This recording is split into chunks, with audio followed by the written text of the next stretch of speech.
আমি অনেক অনেক বেশি আবেগী হয়ে যাচ্ছি।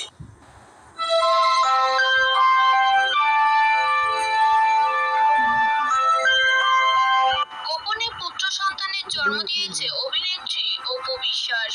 কিছু বছর আগে জয়কেও গোপনে জন্ম দিয়েছিল অপু বিশ্বাস। তারপর সংসার করেছিল প্রায় সাকিবের সঙ্গে ৮ বছর গোপনে, যে কথা কেউ জানতে পারেনি। যখন সামনে এসেছিল সবটা, তখন জানা গিয়েছিল তাদের মধ্যে বিচ্ছেদ এবং ঝগড়াঝাটি। বিগত ২ বছর ধরে আবারও শোনা যাচ্ছিল সাকিব অপু গোপনে এক ছাদের তলায় সংসার করে।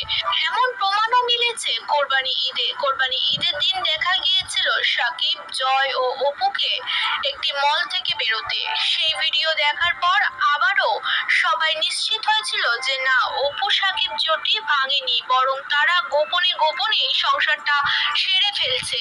এবার সামনে এলো তার ছোট ছেলেকে নিয়ে গোপনে আবারও সংসার ও সন্তান করেছে অপু বিশ্বাস। সাকিবের কড়া নিষেধের জন্য কাউকে জানাতে পারেনি অপু বিশ্বাস সবটা, কিন্তু তারা সুখে আছে এবং সন্তান নিয়ে আবারও ৩ জনের সামনে আসবে, এমন নানা রকম গুঞ্জন শোনা যাচ্ছে সোশ্যাল মিডিয়ায়।